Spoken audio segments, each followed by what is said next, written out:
Começar a gravar e começar a exposição. Deixa eu compartilhar.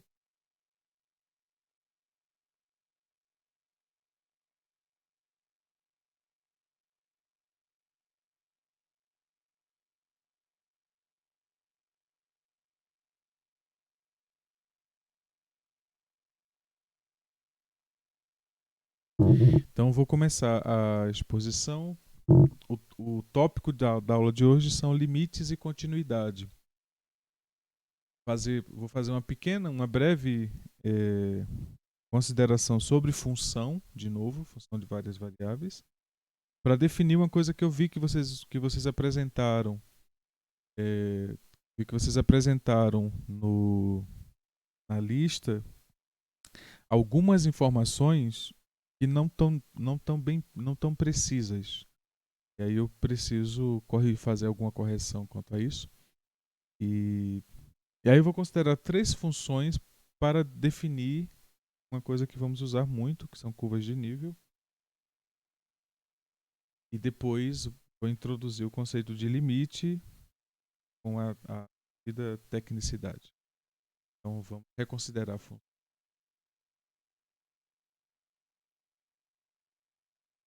D.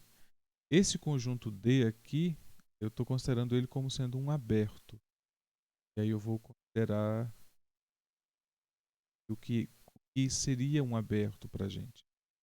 Então estou considerando o conjunto D em R2 e estou considerando que a função é uma função de R2 em R. E agora eu estou querendo compreender o que relativo ao que fazíamos para funções de uma variável, o que é que podemos fazer para uma função de duas variáveis. Então, primeiro vamos para o conceito de aberto. Então, vou fazer uma definição breve. Conjunto aberto.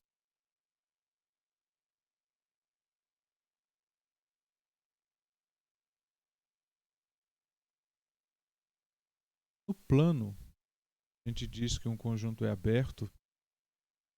Então, considerando um conjunto no plano, eu vou considerar um conjunto qualquer. Então, a gente diz que esse conjunto U é aberto se para qualquer ponto que eu considerar desse conjunto, eu puder escrever uma bola que tem esse conjunto, que tem esse elemento como centro.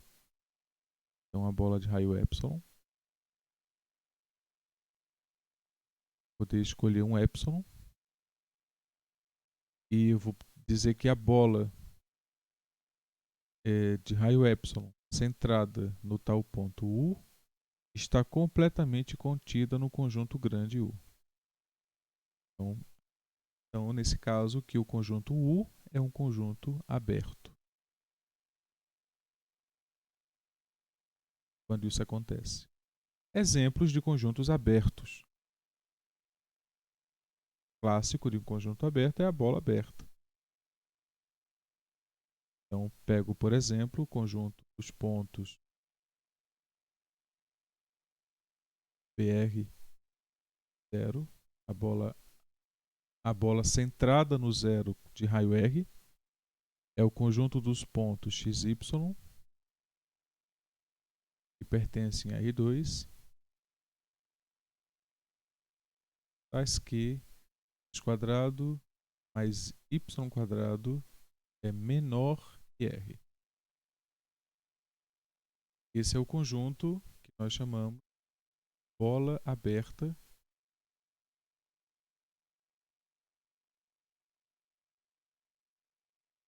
centrada no zero.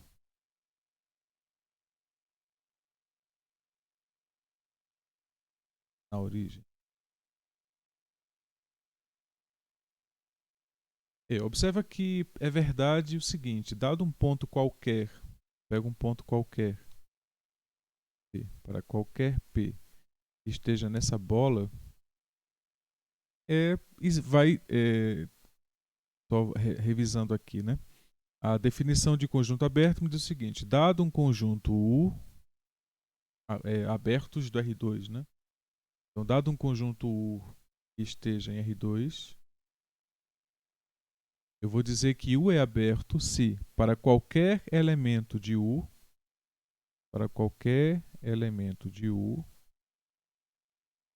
existir um epsilon, tal que a bola de raio epsilon e centro U está contida. O que eu devo fazer é considerar um ponto qualquer do conjunto que eu quero mostrar que é um aberto e mostrar que existe o tal epsilon, né? E aí eu considero, por exemplo, epsilon.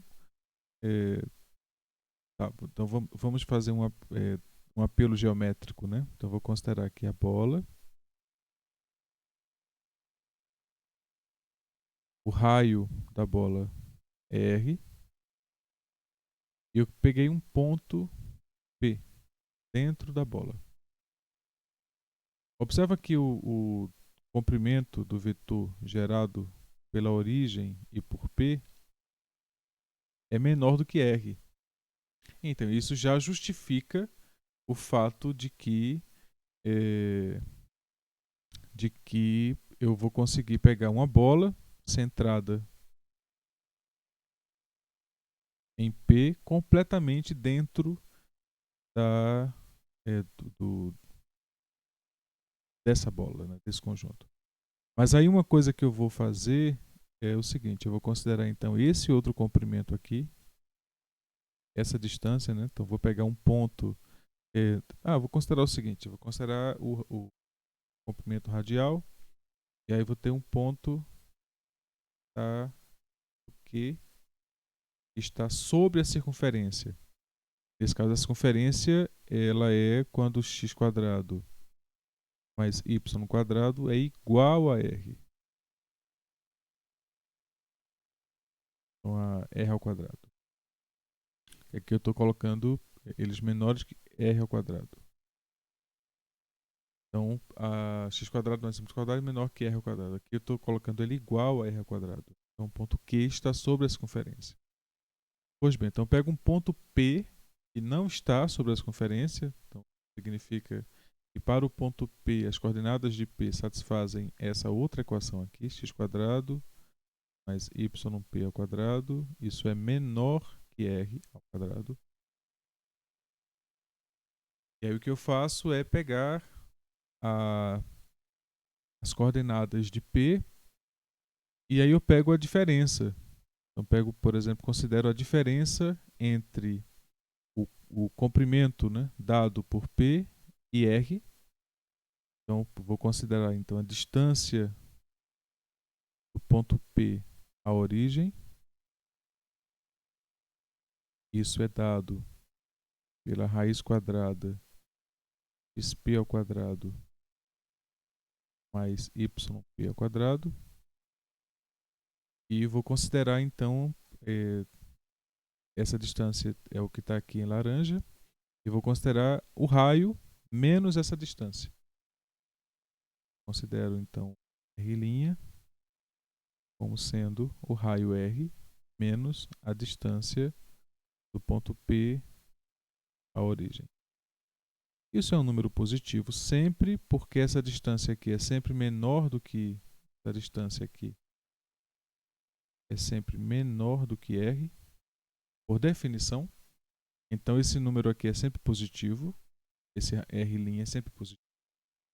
Significa então que eu posso considerar a bola centrada no ponto P de raio R'. Essa bola está contida na bola centrada na origem de raio R. Isso para qualquer P que eu considerar na bola centrada na origem de raio R. Essa construção aqui é válida para qualquer ponto. Observa que se eu considerar um ponto que está tecnicamente muito próximo da borda, né, ou do bordo, então vou considerar aqui um ponto muito próximo. Eu vou dizer que a distância entre P e Q é uma distância infinitesimal. Não existe nenhum problema. Porque aí, se essa distância é infinitesimal, mas ela é diferente de zero, porque o ponto P não pode estar na circunferência. Porque o ponto P sempre vai satisfazer essa equação aqui. Para qualquer que seja o P, vai ser sempre menor do que R ao quadrado.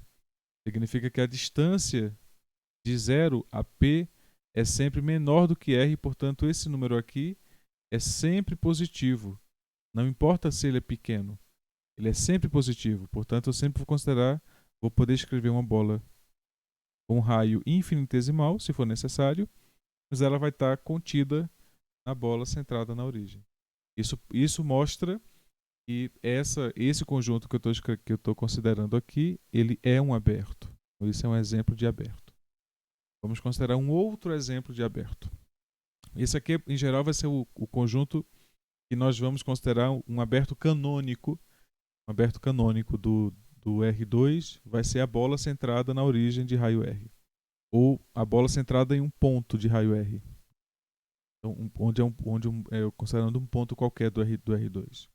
Esse seria um conjunto genérico que vamos considerar aberto. Mas existem outros exemplos de aberto que eu posso considerar. Então, vou considerar um segundo exemplo.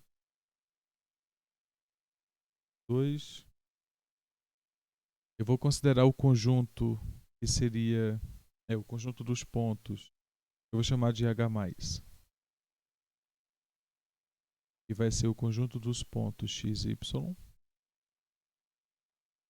Pertencem a R2.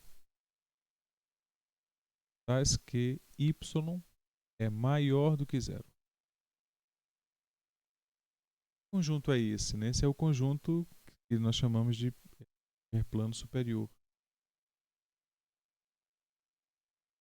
Você considera então eixo x, y. E eu estou considerando então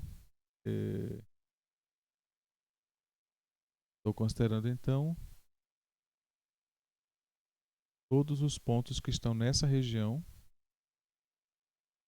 e não estou considerando os pontos que estão sobre essa reta. Então, pelo mesmo motivo, então isso aqui não está aqui, cadê? Está aqui.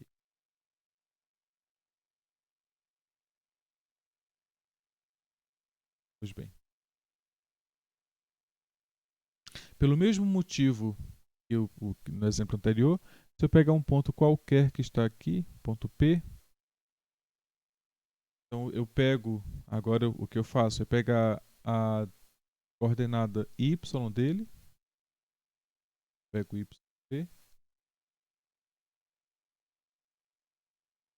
e considero, porque essa vai ser a distância do ponto ao que seria o bordo do conjunto, né? Ou seja, são os pontos que estão na fronteira do conjunto. Então eu pego o ponto P, eu coloquei o ponto P no lugar errado, vou colocar o P aqui. Então eu pego o ponto P, pego a coordenada y do ponto P e considero agora uma distância qualquer menor do que essa. E aí eu consigo desenhar aqui uma bola completamente dentro do conjunto H.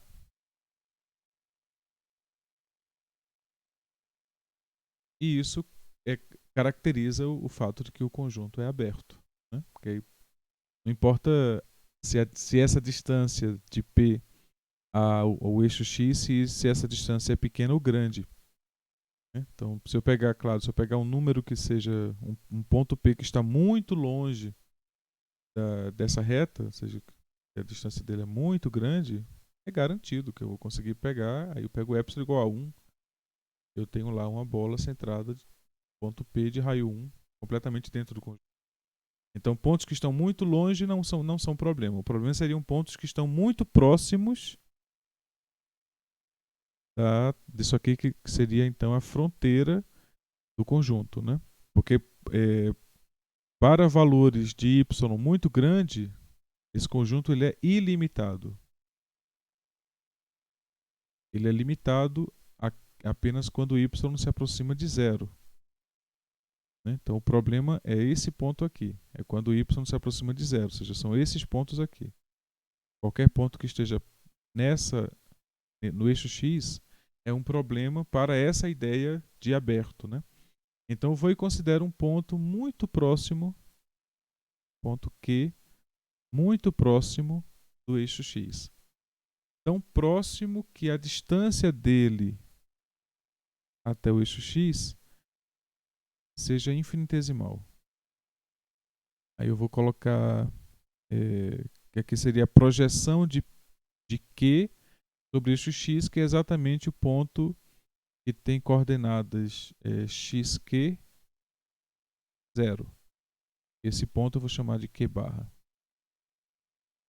Então a distância de Q a Q barra é muito próxima de zero, mas é positiva. Essa que é a questão.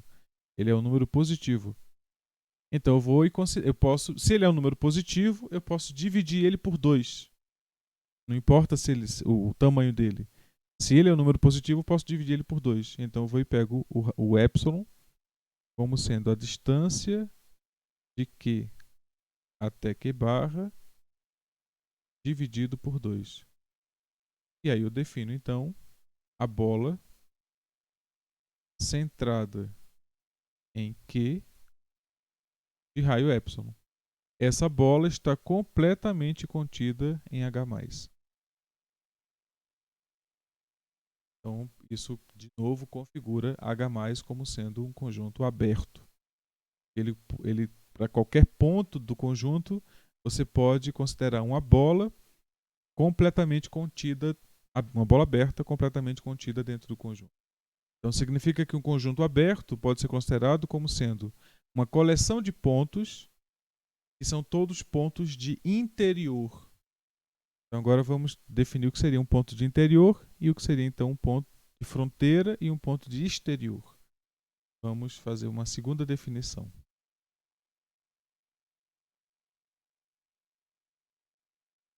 Vou considerar um conjunto, na verdade uma curva.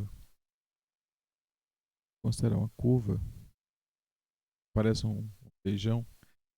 E essa curva, eu vou considerar que ela está no plano. Então, posso considerar aqui o eixo coordenado passando aqui um pouquinho longe da curva. E agora eu tenho relativo à curva, que eu vou chamar de C. Eu tenho 3 posições. Posso considerar um ponto que está dentro da curva. Eu posso considerar um ponto que está sobre a curva. E eu posso considerar um ponto que está fora da curva. Então, para isso, para caracterizar isso, nós podemos usar o teorema de Jordan. O teorema de Jordan diz o seguinte, que uma curva fechada separa o plano em 2 regiões. Seria a região interior. Então eu vou chamar aqui o interior. Essa região eu vou chamar de U. A região que está delimitada pela curva C, eu vou chamar de U. O interior de U é o conjunto dos pontos que aqui nós descrevemos como sendo os pontos A. O exterior de U é o conjunto dos pontos que aqui descrevemos como sendo os pontos C. E os pontos de fronteira, que nós descrevemos assim, delta U, como sendo os pontos que estão sobre a curva. Então, como é que a gente determina, de forma algébrica, como é que a gente pode determinar que um ponto, dado uma curva, como é que a gente pode determinar que um ponto está dentro da região delimitada por aquela curva, está sobre a curva ou está fora daquela curva? Vamos considerar, por simplicidade, vamos considerar o caso da esfera, da circunferência. Então, posso considerar a circunferência, eu vou pegar a entrada na origem. Então, considero o ponto, essa seria a curva C. Então, vou considerar agora o ponto A. O ponto A é ponto de interior, porque, primeiro, a curva C ela é uma curva parametrizada. Então, eu tenho parâmetro para a curva C. Eu sei que os pontos x, y que estão sobre a curva C, eles são pontos que estão no R2 que satisfazem uma equação algébrica. Essa equação algébrica eu sei descrever precisamente qual é. X² mais y² igual a r ao quadrado. Suponha que aqui, nesse caso mais geral, eu tenha uma outra expressão para a curva. Eu teria xy pertence a R2, tal que sei, alfa quadrado mais beta y quadrado seja igual a um gama elevado a um m. Vamos supor que seja essa a equação que gera a curva C, essa curva C aqui. Então, ou seja, veja que eu vou ter uma expressão algébrica que determina quais são os pontos que satisfazem a condição de ser um ponto que está sobre a curva. Mas agora nós queremos uma outra questão, que é determinar quando é que um ponto é um ponto de interior, quando é que ele é um ponto de fronteira e quando é que ele é um ponto de exterior. A gente vai usar a mesma noção que usamos para definir que um conjunto é aberto. Então a gente diz o seguinte, que um ponto A é ponto de interior para a região delimitada pela curva, para essa região que é delimitada pela curva C, se existe uma bola centrada em A completamente contida em C. Então A é ponto de interior. Então A pertence ao interior de, eu vou chamar de U, né? Essa região aqui. Pertence ao interior de U se existe um epsilon positivo, tal que a bola centrada em A de raio epsilon está completamente contida em U. Então digo que A é ponto de interior. E quando é que o ponto deixa de ser ponto de interior? Ou seja, quando ele está, uma das possibilidades é que ele esteja na fronteira. Então vou pegar aqui um ponto B. O que significa um ponto estar na fronteira? Significa que para qualquer epsilon que você considerar, o fato dele estar na fronteira significa que ele está sobre a curva, exatamente satisfazendo essa equação aqui, né? Então significa que qualquer epsilon que você considerar pequeno, grande ou pequeno que seja, vamos ter a seguinte condição. Eu vou primeiro, para ficar mais simples, vou definir agora quando é que um ponto está no exterior. Tá? Então vou considerar um ponto C aqui no exterior. E eu vou dizer que o ponto C é um ponto exterior se existe um epsilon.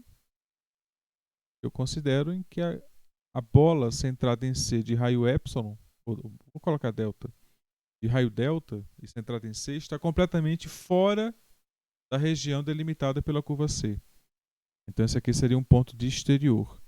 Então digo que C é um ponto de exterior de U se existe, né?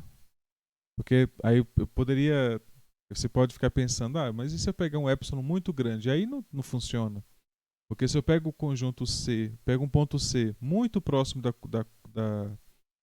do conjunto, aí eu poderia pegar esse epsilon aqui, né? Pegaria um epsilon grandão assim, até chegar dentro do conjunto, aí para esse epsilon não funciona, né? Mas o fato é que vai existir algum epsilon, tal que a bola centrada em C e de raio epsilon esteja completamente fora de U. Ou seja, a bola não está contida em U, que significa que ela não possui nenhum ponto de U. Existe uma bola centrada em C de raio delta, eu coloquei delta, delta, de raio delta. Existe uma bola de raio delta centrada em C completamente fora de U. Então significa que eu tenho pontos de interior que são caracterizados por serem pontos em que para todo epsilon, melhor, existe um epsilon, né? Eu considero que a bola está completamente dentro de U. Pontos de exterior são pontos em que existe epsilon em que a bola está completamente fora de U. Um ponto de fronteira é um ponto que satisfaz essas duas condições. Ponto de fronteira é um ponto que satisfaz em algum sentido, né? Então vamos dizer em que sentido é. Então vamos considerar o ponto B que está sobre a curva. B é um ponto que está na fronteira de U se para qualquer epsilon eu considerar a bola centrada em B, raio epsilon, ela intersecta o interior de U e também intersecta o exterior de U. O que significa isto? Significa que para qualquer bola que eu considerar aqui, vão ter pontos que estão dentro do conjunto e vão ter pontos que estão fora do conjunto. Então, qualquer bola que eu considerar centrada em B vai ser uma bola que contém pontos de interior e contém pontos de exterior. Então, essa seria a caracterização de fronteira. Então, pontos que estão na fronteira são pontos que têm essa característica. Agora podemos voltar ao segundo exemplo que eu dei para conjunto aberto e observar que os pontos que estão aqui sobre o eixo X são todos pontos de fronteira. Observa que quando eu considero aqui um ponto que está sobre o eixo X, um ponto A, para esse ponto, qualquer epsilon que eu considerar, eu vou ter pontos que estão em H+, e pontos que não estão em H+. Porque o ponto A ele é um ponto em que o Y é 0. Né? E eu estou definindo aqui que o H+ é quando o Y é positivo.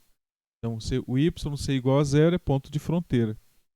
Quando o Y é negativo, qualquer Y aqui, qualquer ponto aqui, é um ponto de exterior para esse conjunto. Temos ponto de interior, que é esse aqui. Temos um ponto de fronteira e temos um ponto exterior. Então, temos aí as três caracterizações que nós chamamos de considerações topológicas. Ou seja, a ideia de que eu estou dizendo quais são as características da relação entre pontos do espaço e um conjunto delimitado, conjunto especificado. Então, dado um conjunto, eu quero saber quais são os pontos que estão naquele conjunto, quais são os pontos que estão na fronteira daquele conjunto e quais são os pontos que não estão naquele conjunto. Esses são meus três interesses. Tá? Então, eu sempre vou querer saber definir quais são esses três pontos, quais são esses três conjuntos de pontos. E aqui temos dois exemplos de conjuntos que têm essa característica. Né? Então, por exemplo, eu pego aqui a bola aberta. Uma característica da bola aberta é que a fronteira da bola aberta é exatamente a circunferência. Então, porque a bola aberta é só o conjunto interno, é só os pontos que estão dentro. Quando você considera a bola aberta, eu vou redesenhar aqui, você considera ela assim. Vou desenhar a centrada no eixo. E aí, um ponto interior é qualquer ponto aqui. Ponto de fronteira é qualquer ponto que esteja sobre a circunferência. E um ponto exterior é um ponto que está fora aqui. Então, nós temos essas três caracterizações para a bola centrada, né? A bola centrada na origem de um raio qualquer. isso vai ser muito importante para a gente, porque a gente vai definir, por exemplo, diferenciabilidade na vizinhança de um ponto. E para nós, a vizinhança, isso porque nós estamos considerando a topologia usual. E o que significa considerar a topologia usual? Significa que a gente está considerando que os abertos usuais do R2 são bolas.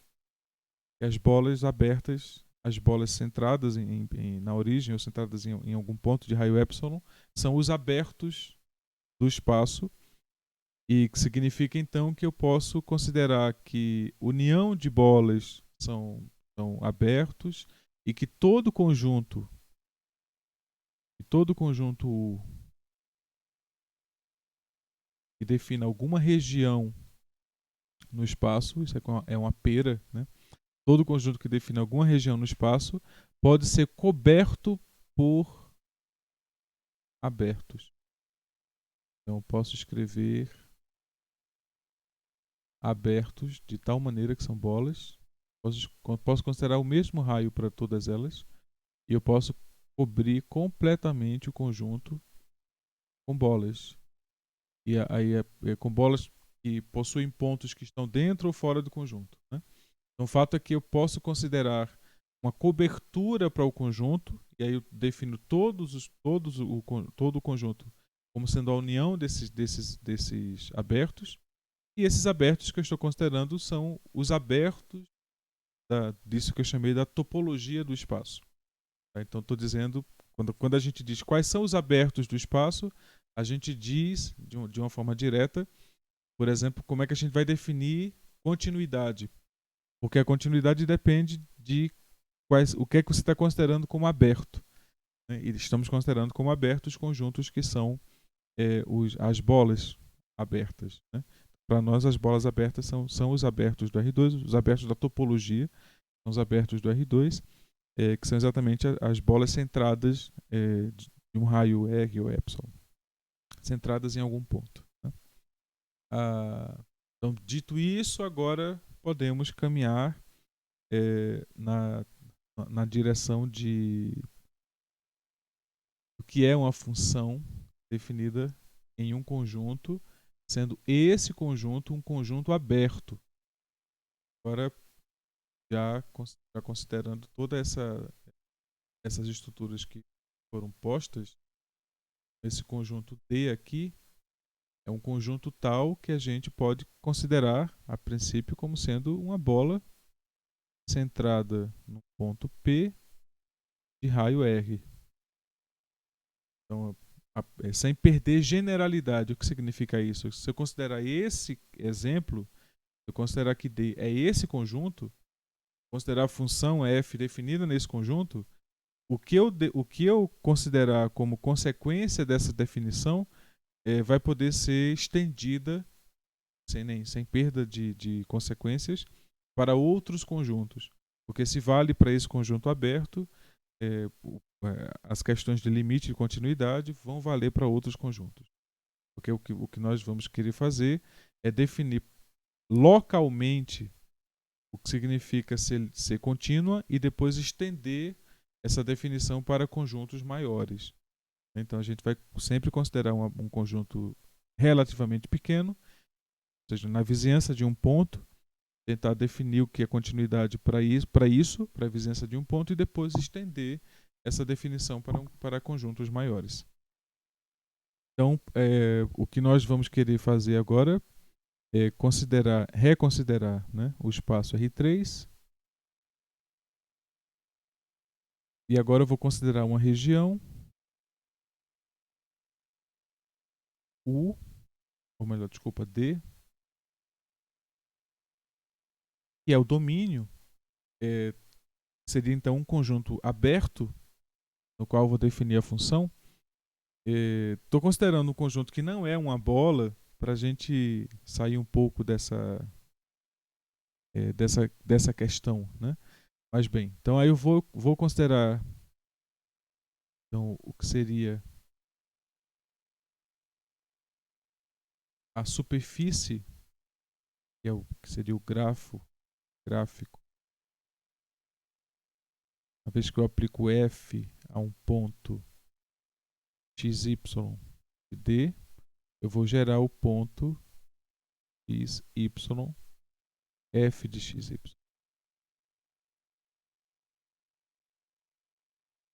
Uma coisa que nós queremos saber fazer é entender como funciona, se eu considerar uma sequência de pontos que se aproximam desse ponto P, como é que funciona para essa estrutura a imagem desses pontos. Como é que eu veria isso? Né? Então, porque quando a gente tá em duas dimensões, consideramos intervalo de definição da função intervalo AB, e aí considero um ponto x qualquer, e considero agora uma sequência de pontos que estão se aproximando de x. Então aqui teria uma sequência xk, onde k seria o índice dessa sequência. E agora eu quero saber, aplicando a função f a essa sequência, eu quero saber os pontos que estão sendo gerados por essa sequência. Então, quando eu faço isso aqui, para esses pontos, o que eu vou ter é, literalmente, eu pego um ponto que está aqui nessa sequência, xk, yk, a imagem vai ser exatamente xk, yk, f de xk, yk. E quando eu faço xk, yk tender para xy, se a função for contínua, no sentido pragmático de continuidade, que é o fato de que coisas próximas são levadas em coisas próximas e que convergência de sequências é preservada por continuidade, essa é uma consequência da definição de limite, de continuidade para a função de uma variável. Eu vou reconsiderar aqui a definição de continuidade, que é a seguinte. Eu digo que a função f é contínua em x se o limite de f de x, eu vou colocar aqui x barra.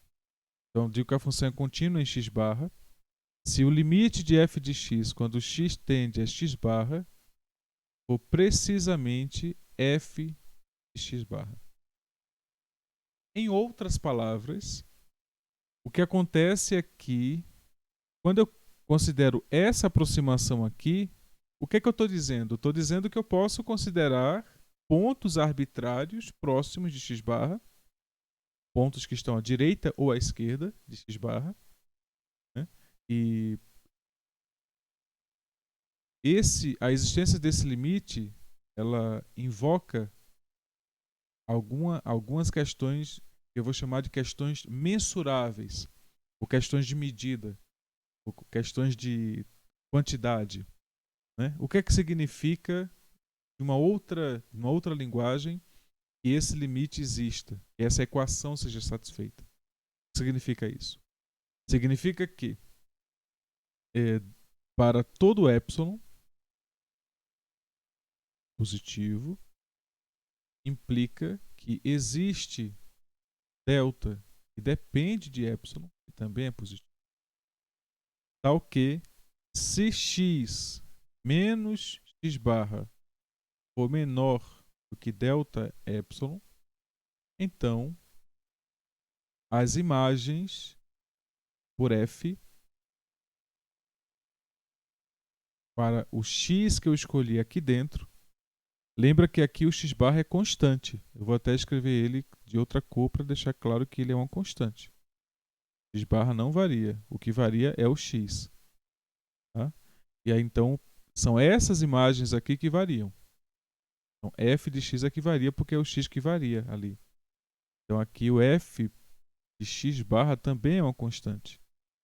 Por quê? Porque eu estou querendo encontrar ou definir a continuidade de f em x barra. Então, x barra está fixo. Eu fixo x barra e considero uma vizinhança de pontos em torno de x barra e eu quero saber sobre a mensura da distância entre esses pontos. Então, ou seja, se eu determinar um limite para a distância de pontos, dos pontos que eu vou considerar x, dos valores de x para o valor x barra, se eu fizer essa limitação e isso implicar na limitação da imagem, então, ou seja, se eu tiver que a imagem também está limitada e limitada exatamente pelo epsilon que eu escolhi no início, e foi o epsilon que gerou o delta. Então, observa que primeiro eu escolho, a linguagem é para todo epsilon que você escolher, vai existir um delta tal que se isto, então isto. Então é exatamente essa sequência de afirmações. Então a afirmação diz que eu posso escolher qualquer epsilon. Primeiro, essa arbitrariedade aqui da escolha. Eu posso escolher qualquer epsilon. Essa que é aí é que está a força da afirmação. Qualquer epsilon que você escolher, deve existir um delta em que o x estando delta próximo de x barra, as imagens por f desses valores vão estar delta próximos da imagem de f de x barra. Então, primeiro, para que a função seja contínua, essa equação tem que ser satisfeita. Então, primeiro, f de x barra tem que existir. Isso tem que ser um número real. É a primeira condição. Do contrário, não faz sentido falar em continuidade no ponto x barra se f não estiver definido naquele ponto. Então, a primeira condição é que f esteja definido. E a segunda condição é expressa por essa relação aqui. Essa aqui seria a segunda condição. E essas duas condições juntas implicam nessa equação aqui. Então, é esse conjunto de informações que agora queremos trazer para a ideia ou a conjuntura de sequência. E o que é uma sequência? Vamos definir rapidamente o que é uma sequência. Então, uma sequência seria uma lista de números que a gente vai gerando através da escolha de índices k. Então, você escolhe k como sendo um número natural e você gera a sequência x1, 2, ou vamos começar x0. x0, x1, x2, 3, xk. E uma sequência, a princípio, ela pode ser infinita. E é exatamente essas sequências que nos interessam. Sequências que são infinitas. Ou seja, sequências que têm infinitos termos. E agora, quando eu me aproximo, quando eu considero um ponto x barra, e eu quero me aproximar desse ponto usando uma sequência, é exatamente isso que eu quero. Eu quero pegar um ponto aqui, que eu vou chamar de x0, ponto aqui, que eu vou chamar de x1, ponto aqui, que eu vou chamar de x2, ponto aqui, que eu vou chamar de x3. E algo que eu quero afirmar é que se a sequência está convergindo para x barra, é porque para algum k, então significa que existe k positivo, ou seja, eu vou chamar de, não vou chamar de k, eu vou chamar de m. Existe um m positivo, tal que para k maior que m, xk menos x barra é menor que delta. Ou seja, a diferença entre um elemento da sequência e o valor que eu escolhi x barra, ele é infinitesimal. E para qualquer m que você escolher. Eu estou dizendo que existe um m que k é maior que m, e qualquer k que você escolher maior que m, isso aqui vai ser satisfeito. Significa que vai ter um certo momento aqui, se essa sequência está convergindo para x barra, vai ter um certo momento em que eu não vou poder escolher nenhum raio, ou seja, nenhuma bola que não contenha uma quantidade infinita de termos da sequência. Essa é uma das condições para a convergência. É literalmente isso, ou seja, como eu escrevi aqui, eu tenho x0 aqui fora, eu tenho x1 fora, x2, x3, e eu posso afirmar que depois de um certo m, todos os termos da forma xk para k maior que m, eles vão estar dentro da bola verde. Aí se você escolher agora um outro epsilon, eu escolhi, desculpa, um delta, eu escolhi esse delta. Aí você, por pirraça, vai... Não, vou escolher delta sobre 3. Quero ver se isso se continua acontecendo. E vai continuar acontecendo. Porque o fato é que se a sequência converge para x barra, significa que existe para todo delta que você escolher, existe uma quantidade finita de termos que está fora da bola centrada em x barra de raio delta. Para qualquer delta que você escolher. E esse aqui, basta chamar isso aqui de delta barra. Esse delta sobre 3. A única coisa que eu fiz foi diminuir o raio. Então eu posso usar aqui uma lupa, né? Aumentar essa proximidade aqui e reescrever isso assim. Então eu digo que isso aqui é o x barra, que o x0 é um ponto que está aqui, e o x1 é um ponto que está aqui, o x2 é um ponto que está aqui, o x3 é um ponto que está aqui, e que aí eu tinha escolhido um delta, eu tinha escolhido esse delta, agora eu escolhi delta sobre 3,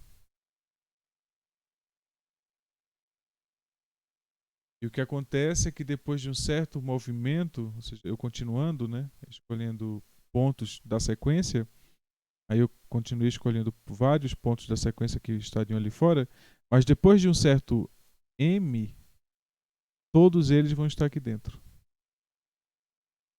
Aí você, por pirraça, vai e diz, não, e se eu reduzir ainda mais esse delta aí? Se eu reduzir ainda mais esse delta? Então continua sendo verdade. Observa que eu reduzo aqui o delta e vai ter uma quantidade finita de termos da sequência que está fora dessa bola. Então eu digo que xk converge para x barra se para todo epsilon existir uma quantidade finita de termos da sequência que não estão na bola centrada em x barra de raio epsilon. Então, a sequência converge se isso aqui acontece. Pois bem, agora vamos usar essa noção de convergência para revisitar a noção de continuidade. Olha o que é que eu estou dizendo aqui. Eu estou dizendo que x menos x barra é menor do que delta. Isso é convergência. Se eu estou escolhendo ali valores arbitrários para x, eu posso escolher uma sequência que converge para x barra, que seja menor do que delta. E se a função for contínua, então a imagem dessa sequência, né? Então, como consequência da continuidade, então se eu escolher uma sequência xk e converge para x barra.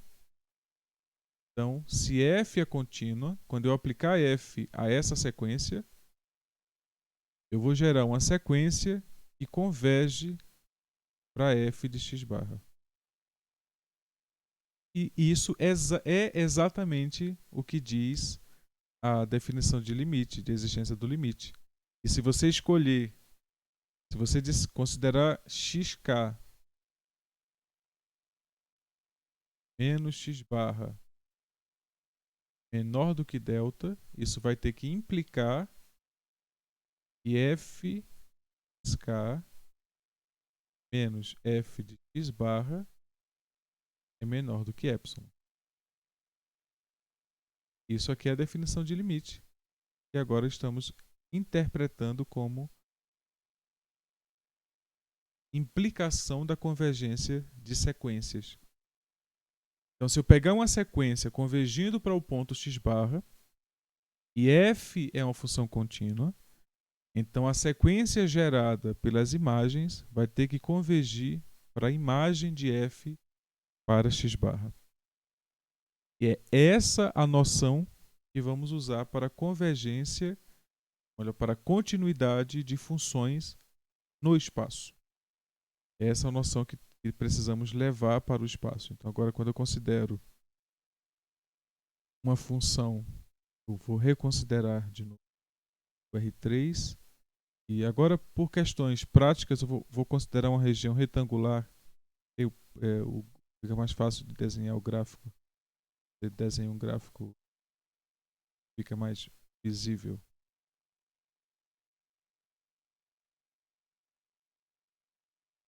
Então, considero essa região D.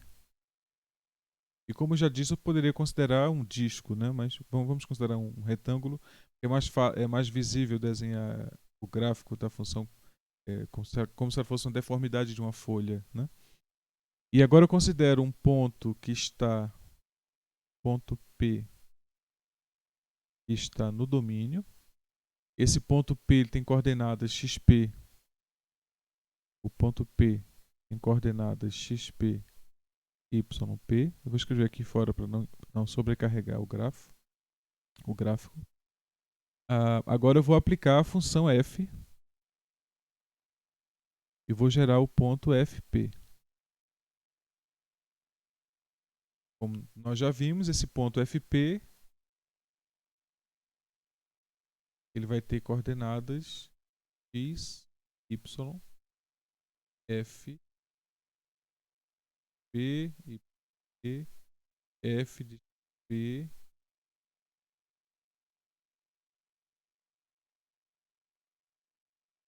Essas aqui são as coordenadas do ponto fp, se coordenadas de p forem xp, yp. E agora eu considero uma sequência de pontos. Considero uma sequência de pontos convergindo para P. Então, isso significa dizer que eu estou considerando, então, pontos PK que estão convergindo para P. Portanto, vai existir um certo delta, né, em que vai existir um certo M positivo, tal que para K maior que M, a distância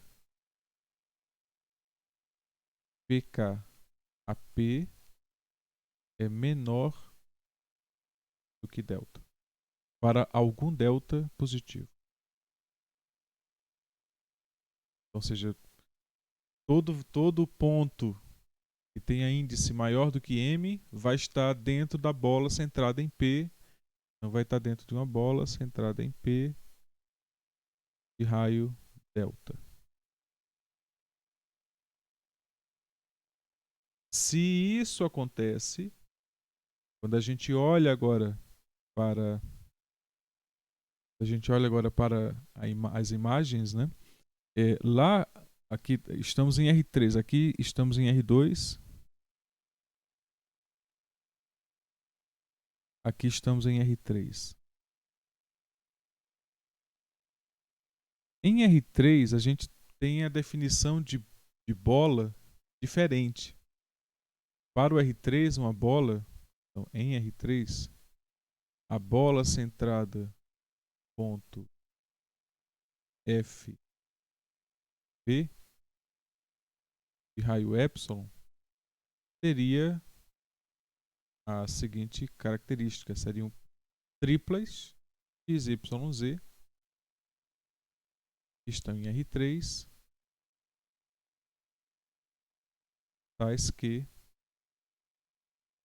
quadrado mais y quadrado, y mais z quadrado é igual a epsilon ao quadrado. Isso aqui é exatamente, desculpa, aqui eu coloquei x, considera x barra, y barra, z barra, onde x barra é x menos xp. Ele está centrado em f de xp. Está centrado em f de p, né? Então seria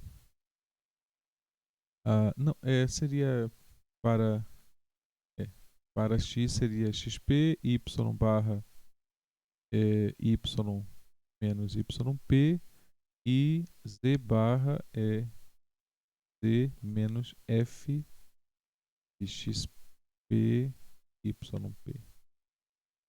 Ou zp, se vocês quiserem chamar. Então, isso porque está centrada em f de p barra. Então significa então que o que eu tenho aqui, a princípio, é uma esfera de raio epsilon centrada nesse ponto. E agora o que eu vou fazer é a intersecção da esfera com a superfície do gráfico. Então isso vai dar um disco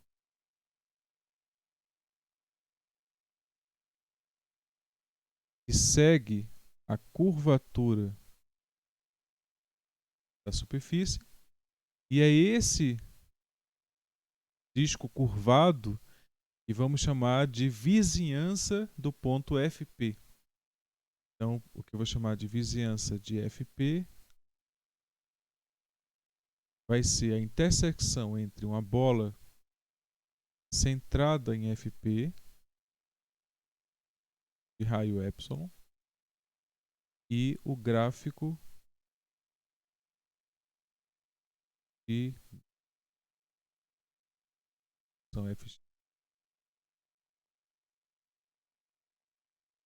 Para ficar mais claro, vamos pegar um exemplo, né?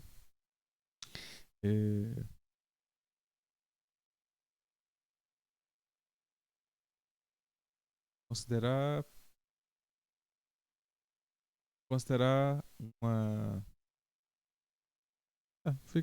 Eu acho que fica mais claro se eu considerar a calota superior. Então vou considerar aqui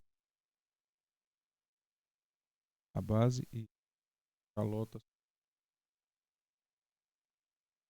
Isso é o gráfico de uma função que eu sei escrever. Essa função é igual a raiz quadrada menos x quadrado menos y quadrado. Essa é a função e eu sei que o domínio é o conjunto em que isso aqui é positivo. Então é o conjunto que xy mais quadrado mais y quadrado é menor do que 1. Ou pode ser igual, né? Não é igual que 1. E aí quando é igual a 1 dá exatamente 0, seria a fronteira desse disco aqui, né? Mas para o que nós queremos considerar um ponto aqui dentro, ponto P, e considerar a imagem desse ponto sobre a esfera. A imagem desse ponto vai estar aqui embaixo. Eu tenho uma bola, que seria um disco, né, em torno do ponto P, e agora eu quero considerar a imagem no espaço. Então vou considerar uma esfera centrada no ponto P, e agora, quando eu considero a intersecção entre essa esfera pequena e a calota superior, isso vai dar um disco, uma seção de disco, né, que é exatamente o que eu vou chamar da vizinhança do ponto FP. Aqui vai ser a vizinhança do ponto FP, que seria uma seção. Então, se eu pego aqui agora, vou redesenhar aqui a calota. Então, quando você pega a interseção da, da esfera com a calota, vai dar uma região,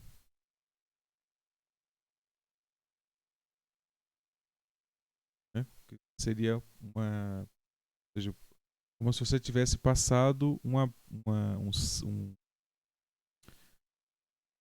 um cilindro, né? Como se você tivesse passado um cano e furado a esfera. Então vai ficar aquele buraco ali, só que o que você vai pegar é exatamente essa superfície que tapa o buraco. Isso é o que eu vou chamar de vizinhança do ponto FP sob o gráfico. Então, agora, quando não é uma calota superior,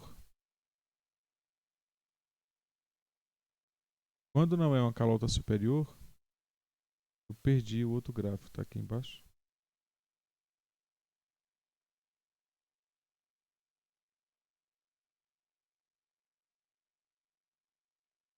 Não, deixa eu só achar o outro gráfico. Tá aqui. Pronto. Quando não é uma calota superior, então fica um disco que acompanha a curvatura da superfície, né? E é isso aqui que nós vamos chamar da vizinhança da, do ponto FP sobre a superfície. Então é a intersecção de uma bola no espaço com o gráfico da função. Essa vai ser a vizinhança. Então agora o que é que nós queremos? Queremos considerar uma sequência de pontos que estão se aproximando de P. Então estou considerando uma sequência de pontos PK que se aproxima de P. E eu vou querer que a imagem desses pontos por F estejam todos dentro dessa vizinhança, e que eu possa considerar o seguinte: ao considerar uma vizinhança menor, então se eu considerar, porque aqui eu estou considerando epsilon, então se eu puder considerar um epsilon menor, então a minha condição é que, deixa eu não fugir muito daqui, minha condição é que para todo epsilon exista delta, que depende de epsilon, tal que a distância de PK a P, se ela for menor do que o delta epsilon, isso implica que a distância de FPK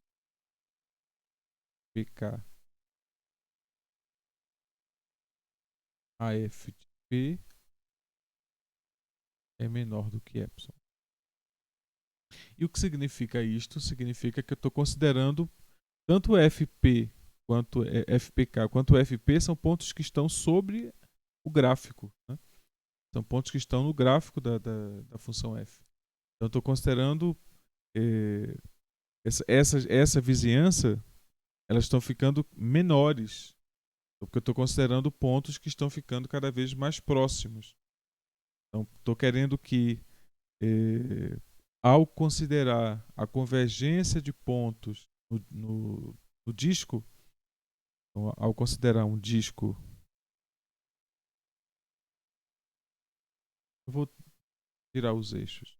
Vou considerar só disco, o ponto P, e aí eu considero um disco de raio delta epsilon, e aí eu quero agora pegar PK, eu quero que para M positivo, para K maior que M, eu quero que isso aconteça, eu quero que o PK esteja dentro dessa bola, desse disco. Eu quero que isso implique que quando eu considerar agora a vizinhança de FP, que vai ser uma região que vai estar sobre o gráfico, eu vou querer que F de PK esteja aqui dentro. Lembrando que isso aqui é a interseção da bola de raio epsilon centrada em FP com o gráfico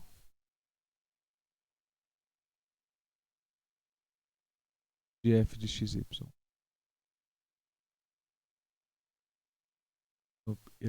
Essa é a percepção que temos que ter sobre o que é que queremos definir como continuidade.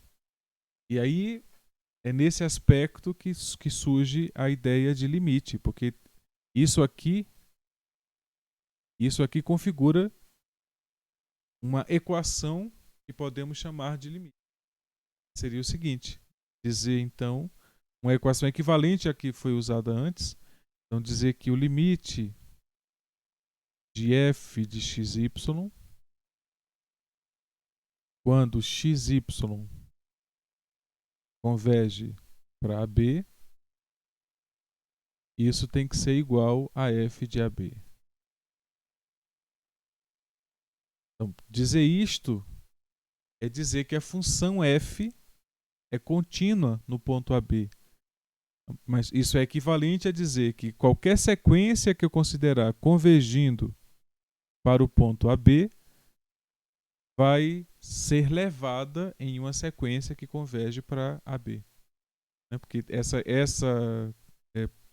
fazendo a extensão do que tínhamos dito para uma função de uma variável, isso aqui significa que para todo epsilon positivo implica na existência de um delta positivo, tal que a distância dos pontos xy ao ponto AB, então, ou seja, quando você considera xy menos AB, eu estou escrevendo assim, mas o que eu estou querendo dizer, na verdade, isso aqui é distância. Isso aqui seria a distância xy a AB. Uma das formas de definir distância seria essa aqui, né? Mas não precisa ser essa a forma. Inclusive, quando eu estou considerando o disco, eu estou considerando a distância euclidiana, né? Então, porque exatamente a distância, essa distância aqui seria a raiz quadrada de x menos a ao quadrado mais y menos b ao quadrado. Isso aqui, é essa distância aqui que gera a noção de que eu estou pegando os pontos que estão centrados em AB e que estão a uma distância d, ou melhor, delta, né?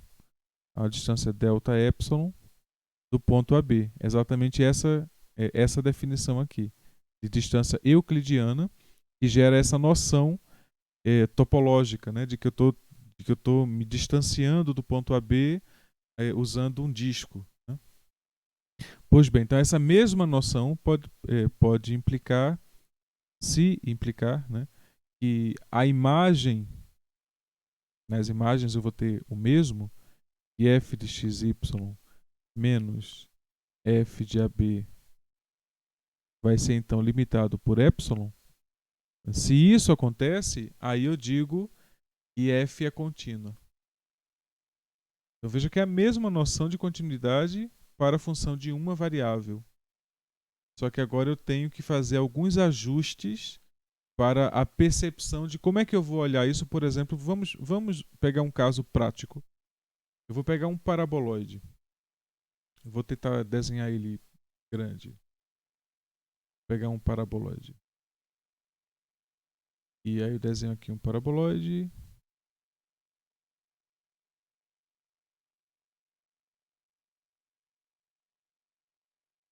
Aí vou desenhar aqui embaixo disco, que seria a região que eu usei para gerar o paraboloide. Usando a função que eu usei, foi a função que pega o ponto xy e leva no ponto x² mais y². Essa aqui é a função que gera o paraboloide. Pois bem, quando eu pego um ponto, aqui, pega aqui um ponto P, a imagem desse ponto é levado aqui, ponto FP. Então agora quando eu pego uma vizinhança aqui do ponto P, eu vou querer pegar pontos PK que convergem para P. O P é o que eu estou chamando de AB, né? Então vou continuar dizendo que as coordenadas de P são AB. E que as coordenadas de F de P é AB, F de AB. Então o que acontece é que eu estou querendo considerar agora. Então aquela questão do disco vai ser uma coisa assim. Na verdade, deixa eu ver se eu consigo desenhar. Seria aqui mais curto e aqui alguma coisa assim. Seria quando você pega uma esfera e intersecta a esfera com o paraboloide, né? Uma dica que eu dou a vocês é tentar usar softwares gráficos para vocês verem o que é isso que eu estou dizendo, né? O que é que seria a... Porque, veja, eu estou querendo usar pontos que estão sobre a superfície que é gerado pela função. Então eu tenho que pegar e tenho que definir o que seria uma vizinhança de um ponto que está sobre o gráfico, ou seja, está na superfície. E como é que eu faço isso? Eu pego uma bola, que é um aberto do espaço onde a superfície está, e intersecto essa bola com a superfície. É isso que gera essa região aqui, né? Então, essa região tem essa característica, ela é a interseção da superfície com uma bola aberta do espaço. E essa é a tal vizinhança do ponto FP. O que eu quero é dizer que os pontos que estão aqui na sequência, eles são levados em pontos que estão aqui dentro, né? Então, se isso acontece, é porque a função é contínua. Então, se acontece, mas como é que acontece? Acontece que se eu escolher um tal epsilon, deixa eu pegar a laranja. Se eu escolher um tal epsilon, que é seria uma distância, né, para pontos que estão numa esfera centrada aqui, centrada em FP. Então vai existir um delta,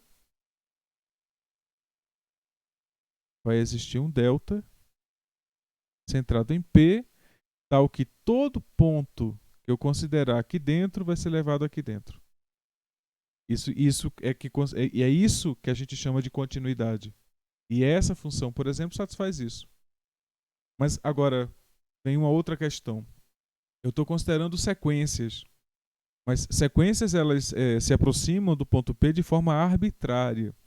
Essa é a forma mais adequada de definir a proximidade. Mas geometricamente falando, como é que a gente trataria, algebricamente falando, né? Como é que a gente trataria o fato do cálculo de um limite, por exemplo? Então vamos calcular um limite usando essa percepção de várias variáveis. Então vou considerar um exemplo, considerar a função f de xy Vou considerar o paraboloide x² mais y². Pois bem, e vou fazer a seguinte afirmação. Para todo ponto P de coordenadas AB, é verdade que o limite de x² mais y² quando xy tende para AB, isso vai ser exatamente a² mais b². E aí agora o que eu faço? Eu tenho que provar que o limite existe, ou seja, que tenho que provar que dado um epsilon, que essa distância aqui seja satisfeita, esses valores, vai existir um delta em que tudo isso aqui ocorre, né? Mas também eu poderia considerar proximidade por uma curva e determinar que a partir dos pontos sobre essa curva, vou dizer o que é que eu estou falando. Então eu pego, por exemplo, eu pego um ponto P, e aí pego aqui uma região em torno do ponto P, e aí eu quero me aproximar usando uma reta. Quero me aproximar de pontos que estão sobre essa reta. E aqui eu posso criar uma sequência de pontos que se aproximam de P. Ou eu posso querer usar uma parábola. Né? Então, eu posso querer usar uma parábola. E eu posso pegar aqui uma sequência de pontos que estão nessa parábola e que se aproximam de P. E eu posso querer usar uma curva qualquer. Né? É uma exponencial, um logaritmo, uma curva que esteja no plano e que passe no ponto P. E aí eu agora uso pontos que estão sobre essa curva para gerar uma sequência que se aproxima de P. Isso tem que ser considerado válido quando agora eu vou considerar o gráfico da função e considero agora o tal ponto P como imagem, o tal ponto FP como imagem de P, e agora eu considero o que seriam aqui em cima essas tais curvas. Então aqui uma das curvas seria essa aqui, que seria a imagem da reta, e uma outra curva seria algo desse tipo, que seria a imagem da parábola. E olha o que acontece. Se de fato isso que eu escrevi aqui for verdade, então significa que eu posso considerar pontos se aproximando de P e esses pontos vão satisfazer essa condição de se aproximar de f de P, independente da escolha que eu fizer aqui embaixo. Ou me aproximando pela parábola ou pela reta, eu vou acabar sempre chegando ao ponto FP. Isso porque a função é contínua. Então, ou seja, isso aqui acontece. Então, agora, nesse caso, uma coisa que podemos afirmar é a seguinte: todas as funções polinomiais são contínuas. E isso acontece para qualquer número de variáveis. Então, a função polinomial a duas variáveis, ela genericamente tem a expressão dada de forma genérica, seria um polinômio a duas variáveis, e aí ele pode ter grau n. Então, isso é dado pelo binômio de Newton. Isso é exatamente você considerar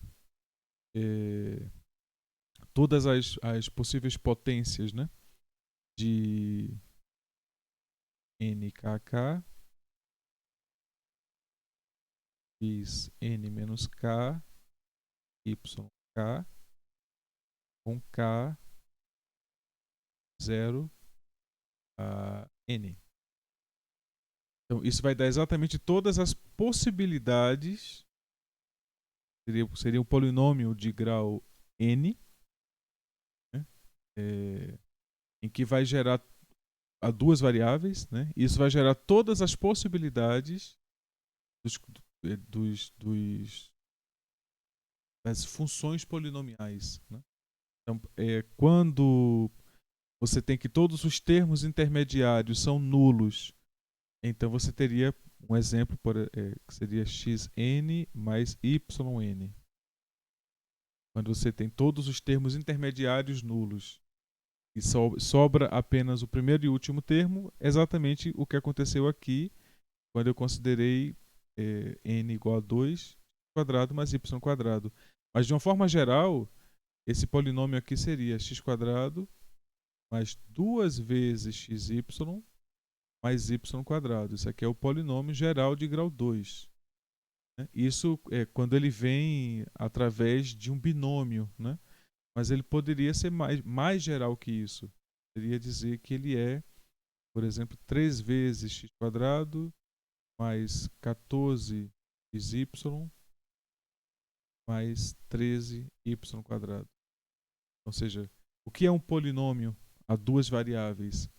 É uma soma de monômios que tem duas variáveis. E aí eu estou considerando que todos os monômios eles têm grau 2. Né? Mas isso para o caso geral em que eu tenho um polinômio simétrico. Né? Então, mas eu poderia ainda estender mais isso e dizer que um polinômio geral, que inclusive vai aparecer aqui, é em que eu tenho apenas a variável x ou a variável y. Então poderia ter, por exemplo, g de xy como sendo alfa x2 mais beta y2 mais gama x mais eta y mais... Isso aqui seria mais mi xy.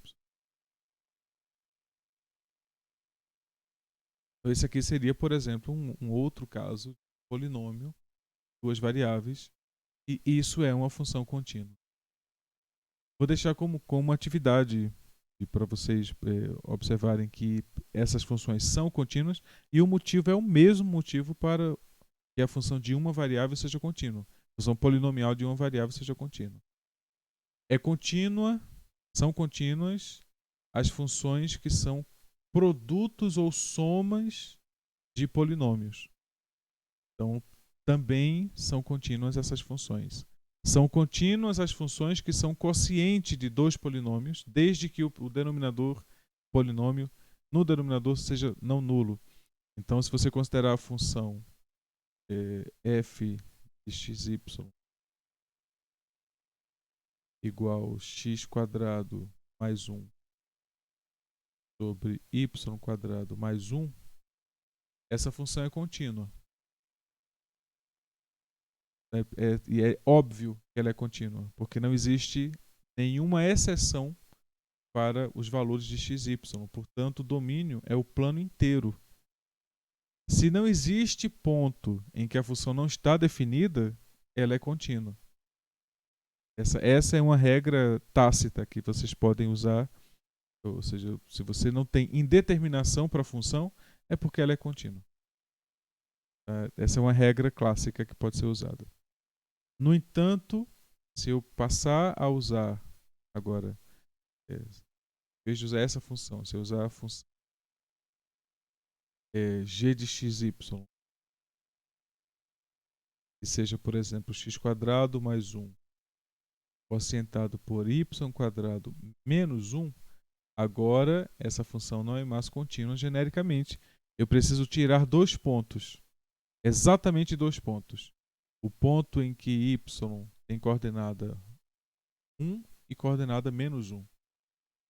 Mas isso não são dois pontos, mas agora não estamos mais falando da reta, estamos falando do plano. Observa que eu estou considerando aqui x e y. Né? Então, qual é o efeito disso quando eu tiro dois valores para y? Eu estou tirando duas retas do plano. Então, esse domínio agora seria descrito Então é y mais 1 e y menos 1. Eu tenho que tirar essas retas horizontais.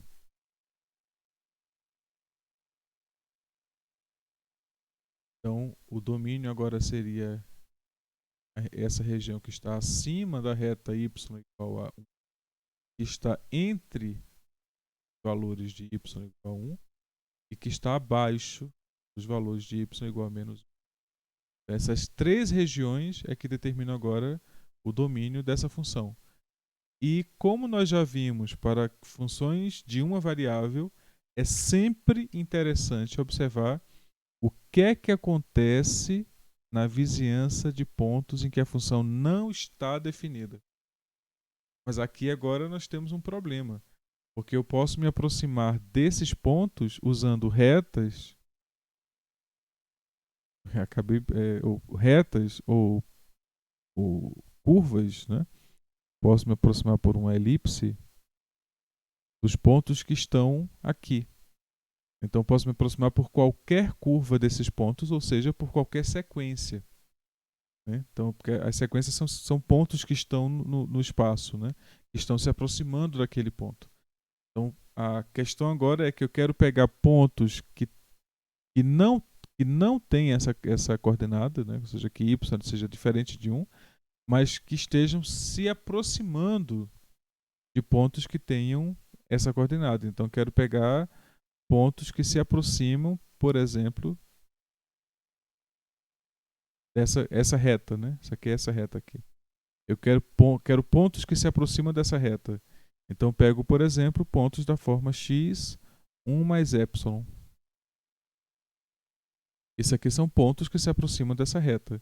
E agora eu quero saber o que é que acontece quando eu coloco esses pontos em xy. O que acontece é que x é g de xy, quando y assume esses valores aqui, vai dar x² menos mais 1,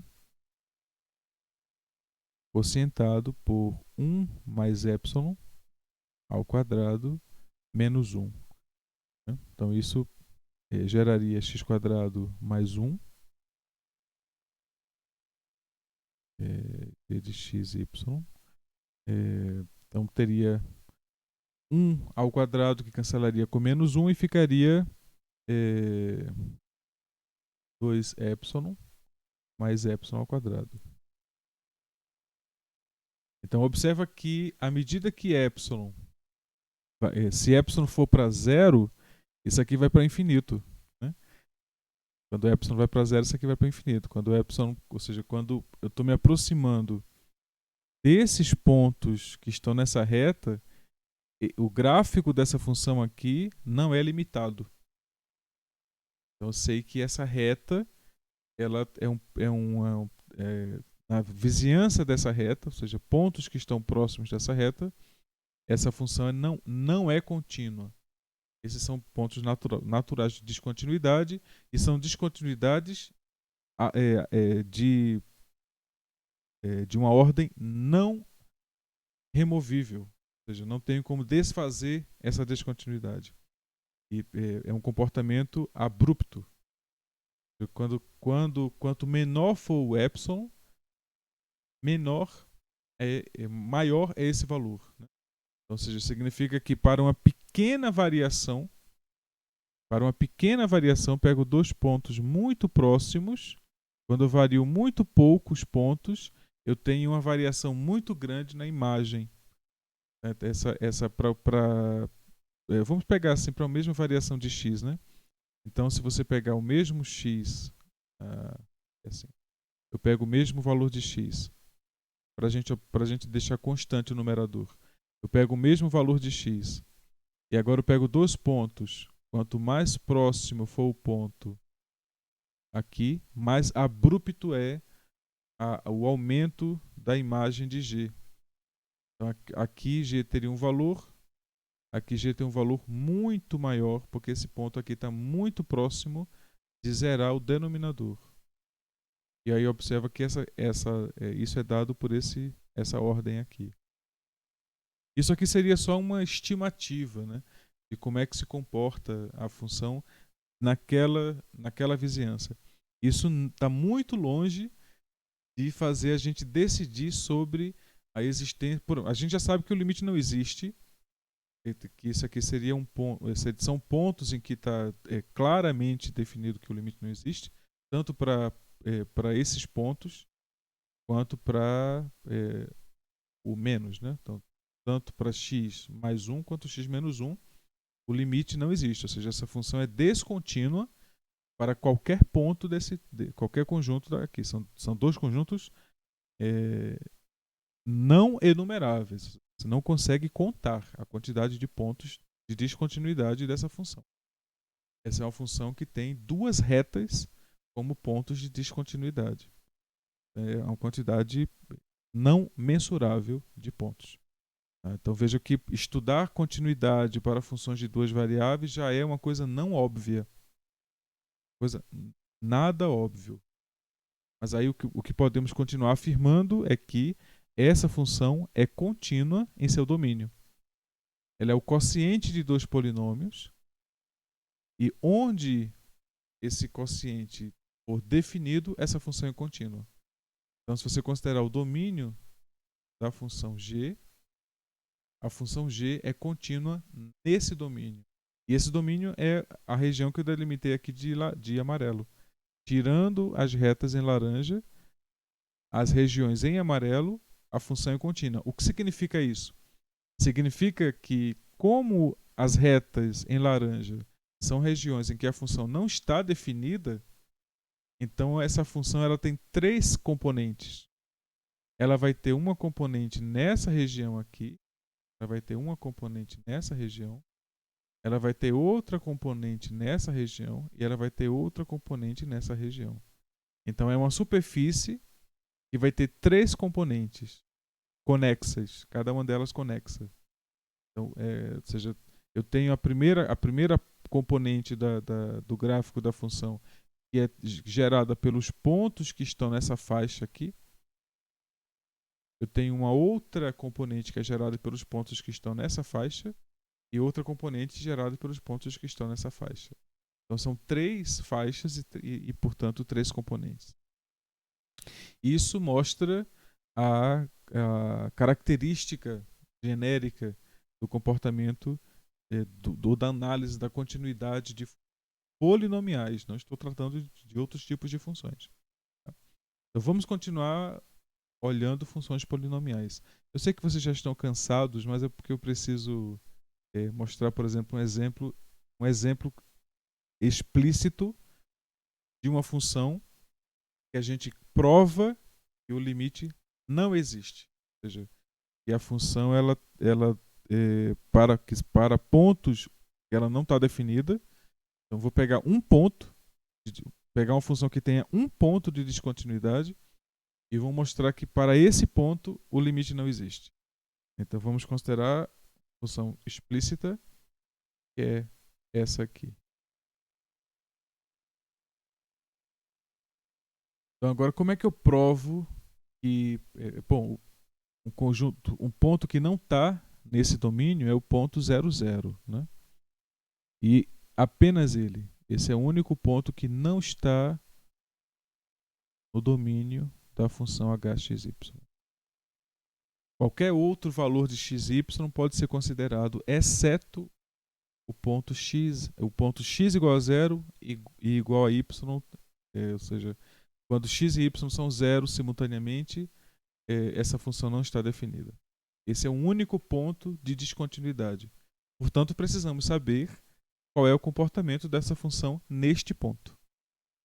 Então, esse é uma das justificativas para o estudo do limite. E aí o que podemos fazer é considerar uma aproximação específica. Podemos considerar, por exemplo, a aproximação através de retas que passam pela origem. Então posso considerar que y seja igual a uma constante m vezes x. Significa que eu estou considerando lá no domínio, eu estou considerando me aproximar do ponto zero através de retas lineares que se aproximam do ponto 0, 0. Quando eu faço isso, quando eu aplico isso na função, eu vou encontrar a seguinte expressão. Vou encontrar que h a imagem desses pontos, né? Mx é igual a m x quadrado quocientado por x quadrado mais m quadrado x quadrado. Isso é igual a m 1 mais m quadrado que multiplica x quadrado. Ora, o que acontece aqui é o seguinte, agora, eu parametrizei, ou seja, eu considerei uma sequência específica de pontos que estão se aproximando de 0, 0. Essa sequência, se eu fizer aqui um apelo gráfico, né? Então estou considerando o ponto 0, 0 e estou considerando retas que passam pela origem, né? E que tem a equação do tipo y igual a mx para algum m diferente de 0. Ou até m igual a 0, que nesse caso seria a reta horizontal, né? Então estou considerando, mas considere a princípio m diferente de 0, porque aí o que eu estou dizendo é que eu estou pegando pontos que estão se aproximando do ponto de 0 através dessas retas, né? E essa já é uma aproximação, estou considerando sequências genéricas que estão se aproximando do ponto 0, 0, né? Uma quantidade muito grande de sequências que estão se aproximando do ponto 0, 0 através dessa parametrização aqui. Quando eu faço isso, então, considero essas imagens e agora eu posso dizer o seguinte: se eu considerar o limite de h de xy quando xy se aproxima de 0, 0 de forma específica usando esse tipo de parametrização, o que eu concluo é que esse limite ele vai ser dado exatamente por esse valor aqui, que é 1 mais m ao quadrado e multiplica x quadrado. Vamos considerar então que x seja constante. Vamos considerar um valor de x constante, x igual a 1. Pois bem, observa aqui, se x é igual a 1, então estou considerando os pontos da forma 1y. Desculpa, x não pode ser 1, né? Eu vou considerar, que eu estou querendo me aproximar de 0, 0.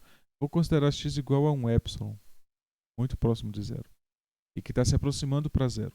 Tá? Mas o que a gente observa é que os valores dessa aproximação, elas dependem do m, né? Então, quando essa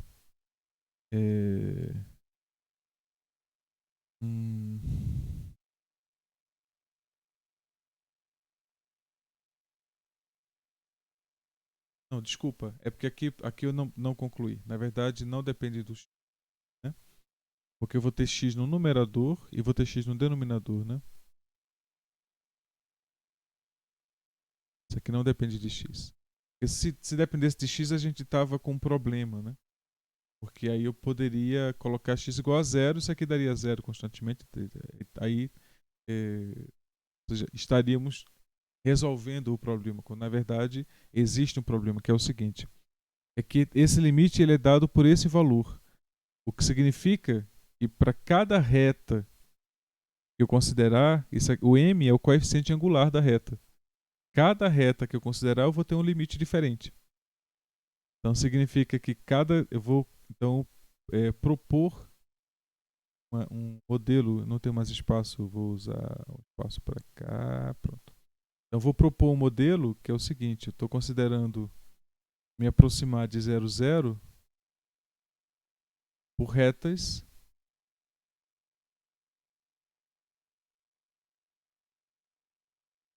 Então, estou considerando essas duas retas e cada uma delas tem um coeficiente diferente. Isso aqui tem M1, isso aqui tem M2.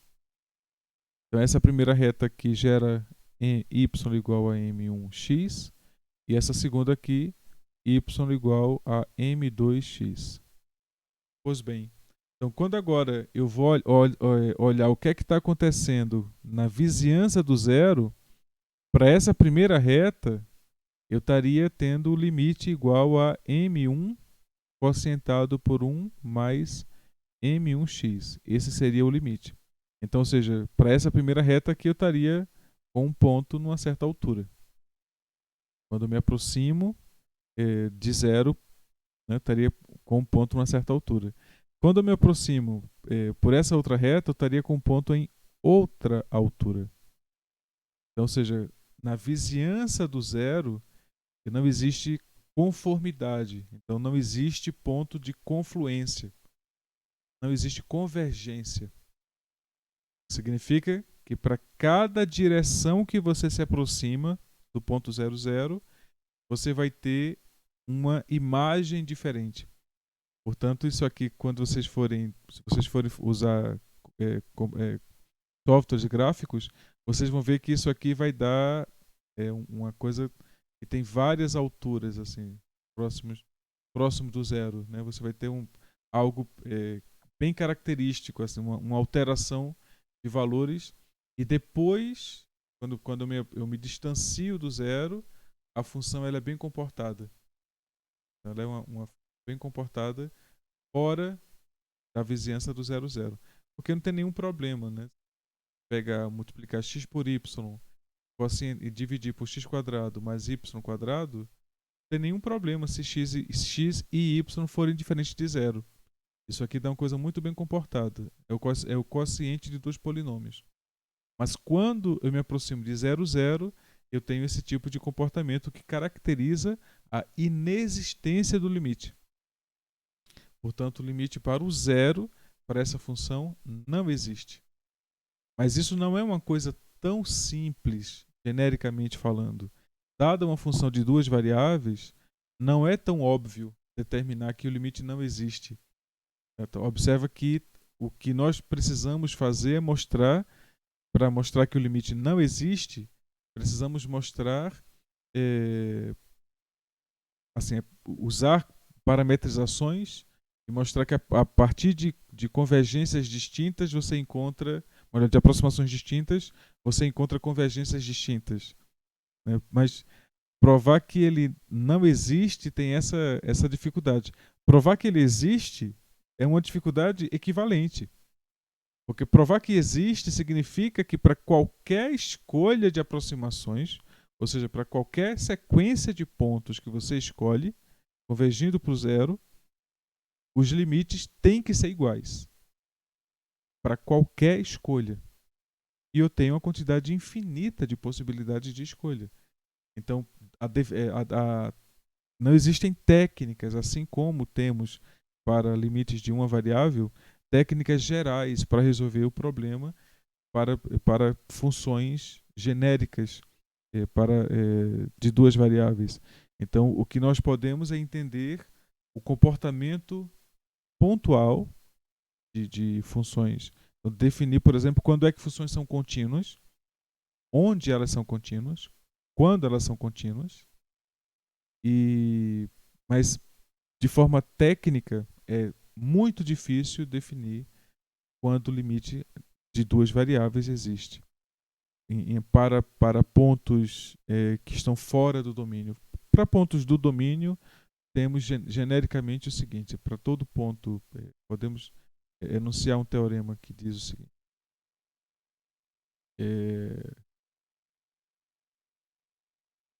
Tem espaço? Podemos enunciar o teorema que diz o seguinte: dada uma função f definida numa região D de R2 em R,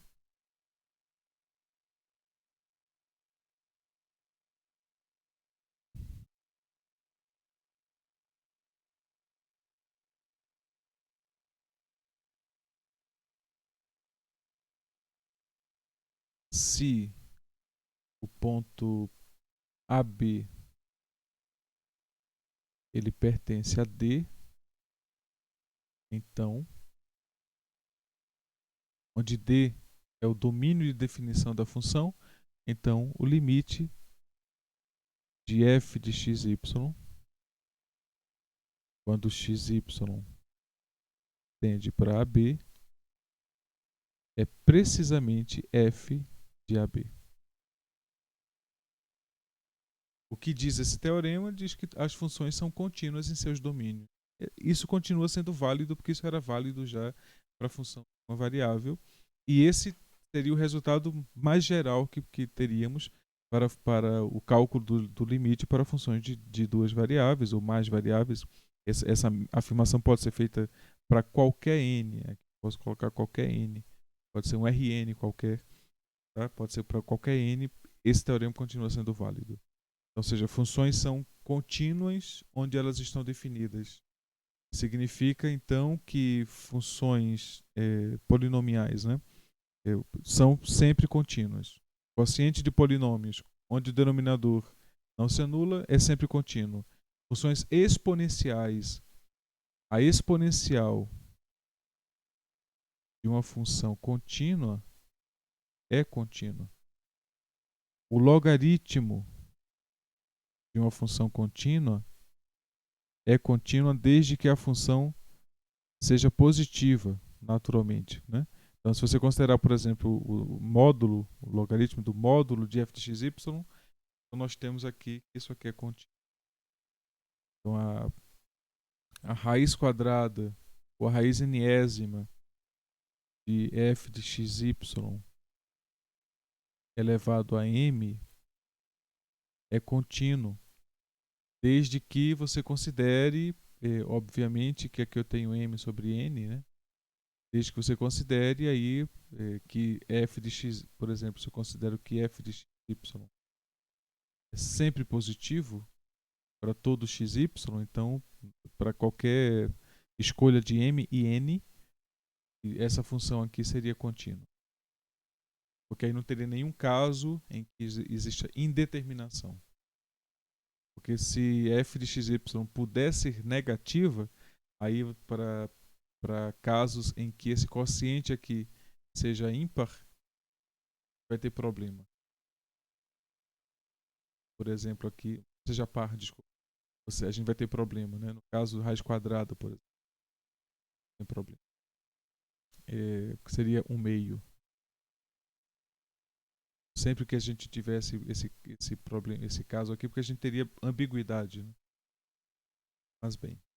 Então, eu vou parar a exposição por aqui e abrir para dúvidas. Então, quais são as dúvidas? Primeiro vamos para a pergunta canônica, né? Ah, vocês entenderam de 1 a 5? Quanto vocês entenderam?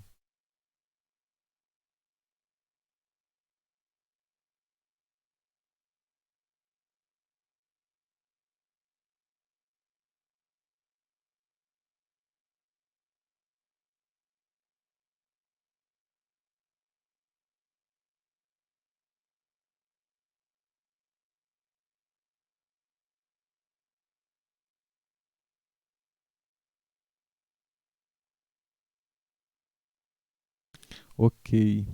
A, a linguagem usada. Vocês entendem que a linguagem foi um problema? Sim ou não?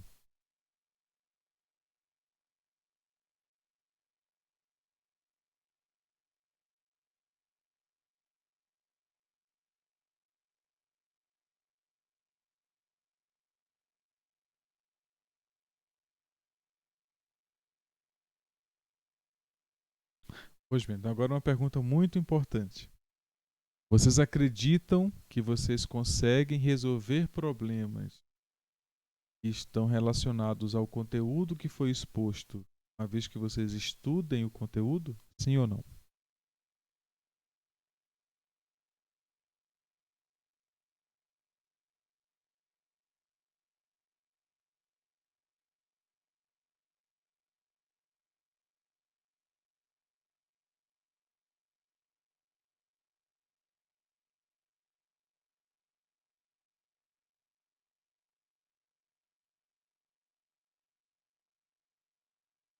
Ok.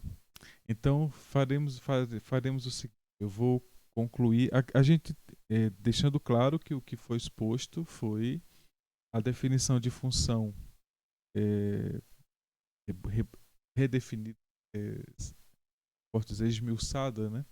A definição de função para várias variáveis, para duas variáveis, é, e a introdução do conceito de continuidade.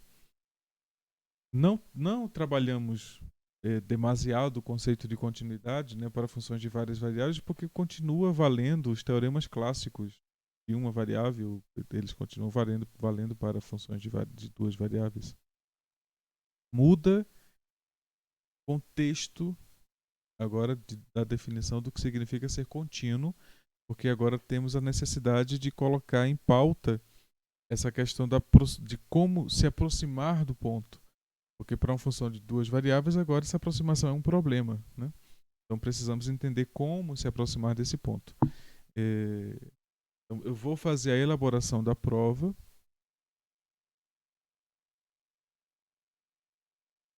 pautado no que foi apresentado e no que vocês já me mostraram que entenderam. Falo a partir dos textos que eu já li, né, de vocês. Então, o que eu vou propor são problemas que eu sei que vocês teriam condições técnicas de resolver, baseado no que já me apresentaram e no que foi exposto hoje. Tá? Então, tiverem qualquer dúvida sobre a prova, vocês podem mandar mensagens ou e-mails, mas digo dúvidas sobre a compreensão do que é para fazer, né? E aí eu aconselho que vocês assistam essa aula de novo. Eu vou parar agora de gravar a aula